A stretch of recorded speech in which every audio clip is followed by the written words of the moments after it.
Good morning. Beautiful morning today. This will get out of the way so you see the sun.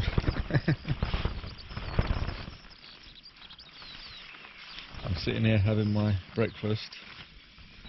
It's about 8 AM.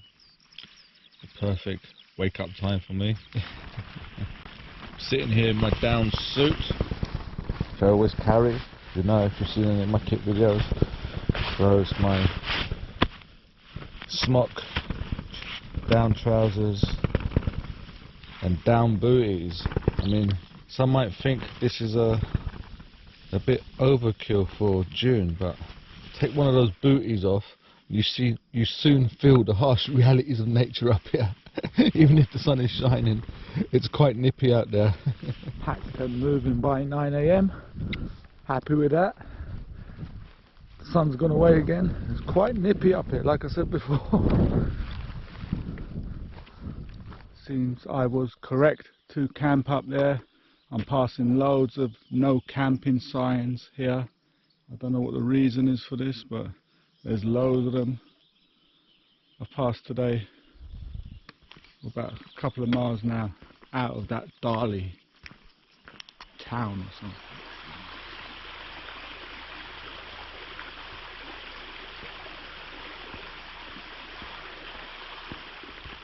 I was walking down this road, about where that lay-by is down there. There was a nice farmer I was talking to for about 10 minutes. He told me about the history of the area, the wind farms and all that, and I just continued on along the road. But I totally missed this sign here, where you have to turn off the road, and the Southern Upland Way continues down there. This is that near to Cats, Craigs and Drumwell. So happens I had my headphones on, not really paying too much attention on the road. Totally missed this sign. But I only walked about half a mile down that road before I knew something was up. The place where I got lost at is at Garroch Burn, I think. I can't really read that good, but it's a little river there. But Meadow Way now follows this little path to the side of the field. Did I just say Meadow Way there? I think I need to get into this Darley town and have some proper food, I think. Starting to lose the plot. On top of Waterside Hill, do I see the first bit of civilization since Stranraer.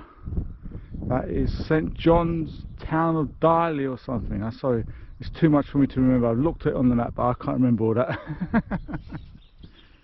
Don't ever rush past a beautiful flower showing all it's got. This is the best it's ever going to be, so don't pass it by without taking a picture or recording a little video. That's my motto for the day. That looks like a kite up there, judging by its wing and its tail. It's been tracking me since the top of that hill up there, and here it is down here, just circling, watching me, probably looking for easy pickings.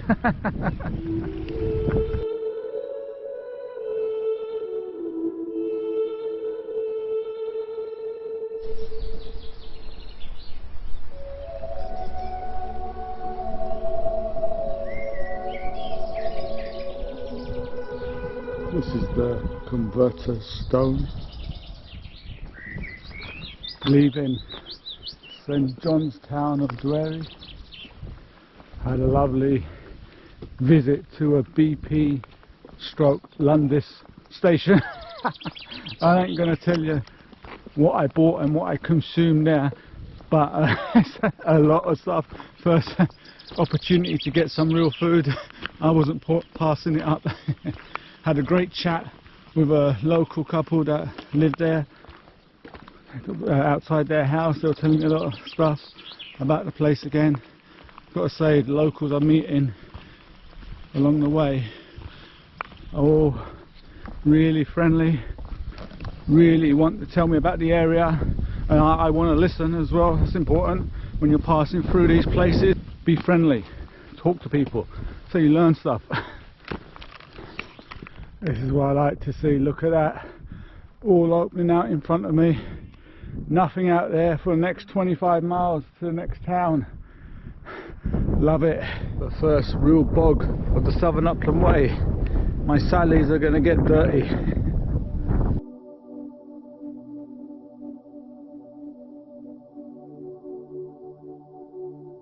What is this here? Why would you put that on the fence post next to the Southern Upland Way marker post? Is that a warning? We'll see what happens up there. I've been listening to the lovely Ashley Flowers podcast on the supernatural today as I'm walking along. The one on the Mothman prophecies in America about in the 60s I think, or 70s, and these strange red eyes in the middle of the night that will be a warning of some kind of catastrophe to come. So I got that to look forward to tonight in my tent. But if you've watched any of my other videos, you know I love horror films and the supernatural. I won't go in boffies, I won't stay the night in boffies because of the, I love all that stuff, and so it doesn't scare me to hear the stories. I'm more afraid of the mice in the boffies, really. I have to say, this section of the walk, I did read about it in the book, in the guidebook. Funding for the trail has been cut or something, so they haven't been maintaining it that well. Marker posts are down, and I passed one of those Chris's boxes, but they've taken all the coins there. There was nothing left in there. But you'll have to navigate on this one. So what I said at the beginning about the beginning part of the trail, even though there's still, but you've got to navigate between the marker posts. There's big open spaces now, and to keep a close eye on the navigation. I'll talk about, because I was using View Ranger for a long time. It was an absolutely fantastic app, but last year, at the end of the year, they sold out the app called Outdoor Active. Absolutely terrible app, yeah. And they want you to migrate your account over there, blah blah blah. All the people who have paid money for all the maps that they thought they were buying for forever. View Ranger still works, but we don't know how long it's going to work for. So they're going to lose all that. They're going to have to buy it again on the other app, which is, I've tried that app. It's terrible. In Epping Forest, I tried it for. I never migrated my account. I just went straight. I cancelled the subscription now, even though they weren't taking no more after once they sold out. I cancelled my subscription and went on to the Ordnance Survey app, which I'm using now. I have to say that's a brilliant app. I bought the top maps. I downloaded all the ones for the Southern Upland Way, and it's really, really detailed maps, much better than the apps you can. Well, you probably have to buy them on the View Ranger app. They're really detailed, really easy to navigate with.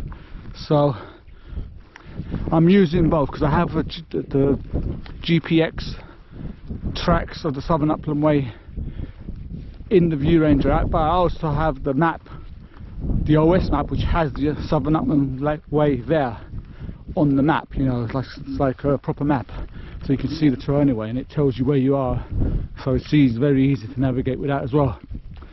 Some really big hills out there in the distance. Maybe one of them is the biggest hill outside, or the biggest mountain outside of the Highlands. I'm not sure of its name, but I heard it's nearby.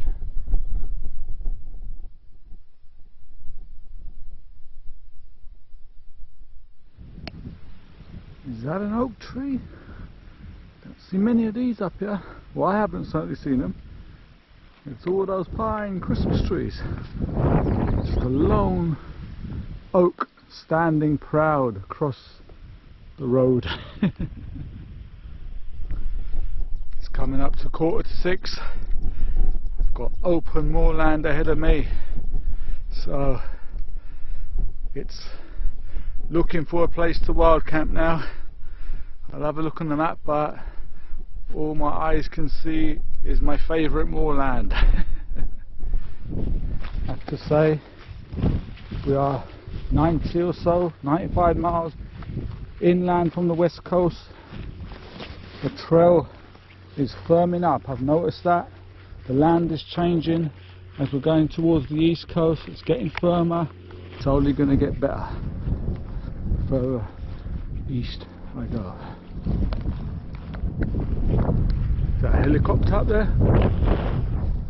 Oh, it's a plane.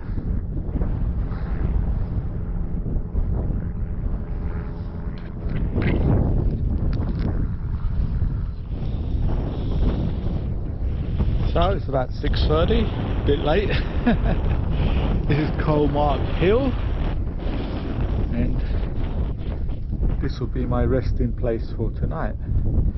I've seen another guy walk past me. I think he's going on maybe to the Bothy, another couple of miles away, but I'm staying here.